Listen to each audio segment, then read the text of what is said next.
ओम श्रीमद्भगवत गीता उत्कलानुवाद।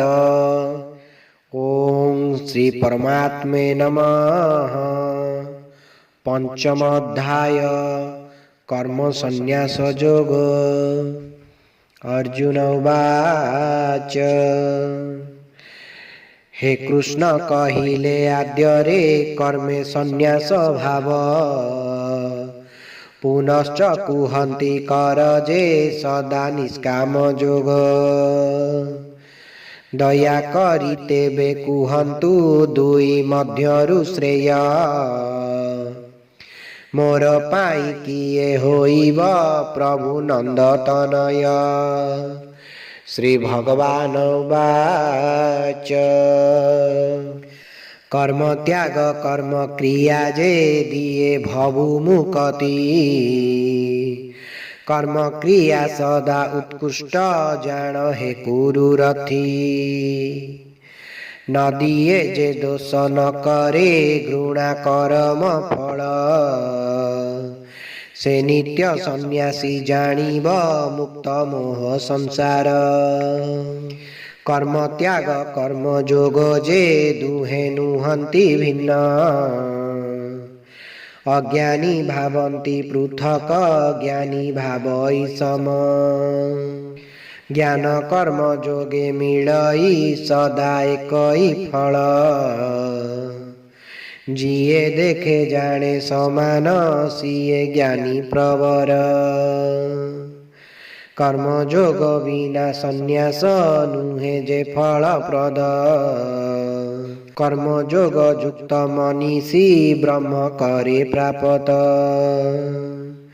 कर्म जोग युक्त मनीषी जितेन्द्रिय पुण्यात्मा निष्काम जोगी से जानई सर्वभूते भूतात्मा।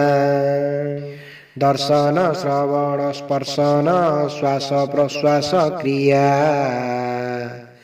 भोजन शयन कथन आदि सर्व प्रक्रिया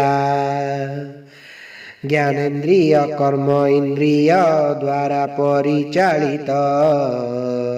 एहा जानी आत्मज्ञानी जे भावे से सदा मुक्त परमात्मा परे निर्भर करी करई कर्म पद्मपत्रे जल समान कर्म पाप शून्य। मन बुद्धि देह इंद्रिय द्वारा परिचालित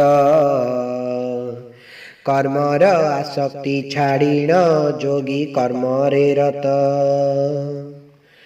कर्म फल त्याग करीण जोगी पाए मुक्ति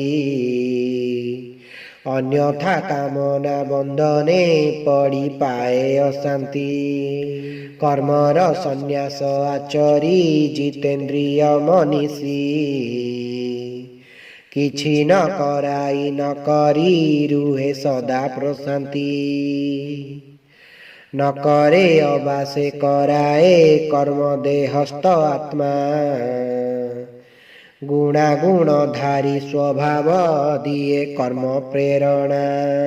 काहा पाप पुण्य न करे केबे प्रभु ग्रहण अज्ञाने आवृत जे जीव भावे अन्यथा जान। आत्मज्ञान द्वारा अज्ञान जेबे हुई दूर ज्ञान सूर्यालोके ब्रह्म जे दिशे उज्ज्वलतर। मन बुद्धि निष्ठा सुदृढ़ सह शरणागति परमात्मा ठारे जाहार पापे भवु मुक्ति। विद्वान ब्राह्मण चंडाल गाभी हस्ती कुकुर सदा सम देखे ज्ञानी जे जानी से ब्रह्म घर। जहा मन सम भावरे स्थिर जिते संसार ब्रह्म सम सिए निर्दोष ब्रह्म ताहार घर। ज्ञानी पाई प्रिय अप्रिय सुख दुख समान स्थिर बुद्धि ब्रह्मे स्थित से सदा जे मोह शून्य। ଅନାସକ୍ତ ଯିଏ ସଂସାର ଭୋଗ ବିଳାସେ ପାର୍ଥ ଆତ୍ମସୁଖ ଲଭେ ଭବେ ଯେଣୁ ବ୍ରହ୍ମରେ ଯୁକ୍ତ ବିଷୟା ଜନିତ ସୁଖ ଯେ ସଦା ଦୁଃଖ କାରଣ ଅନିତ୍ୟ ସେ ସୁଖ ଜାଣିଣ ଜ୍ଞାନୀ ତେଜେ ଅର୍ଜୁନ ଇହ ଲୋକେ ଯିଏ ଜିତଇ କାମ କ୍ରୋଧ ଇନ୍ଦ୍ରିୟ ସିଏ ଅଟେ ଯୋଗୀ ସୁଖୀ ଯେ ସଦା ଜାଣ କୌନ୍ତେୟ ଅନ୍ତରରେ ସୁଖୀ କର୍ମଠ ପୁଣି ସଦା ଆନନ୍ଦ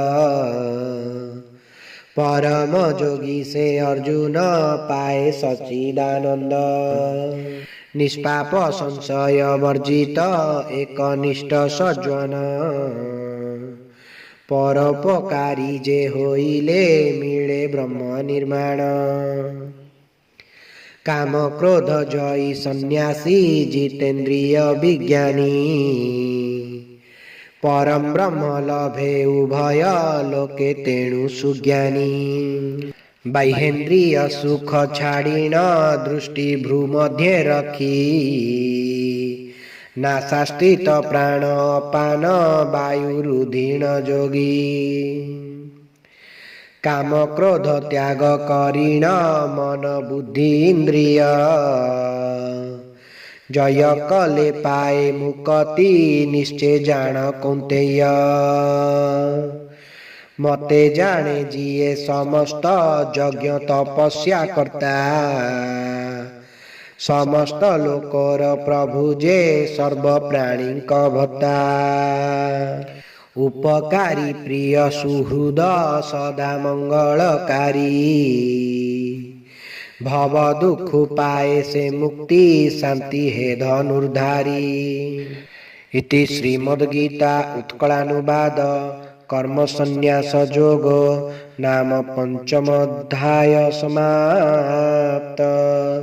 हरि ओम तत्सत् हरि ओम तत्सत् हरि ओम तत्सत्।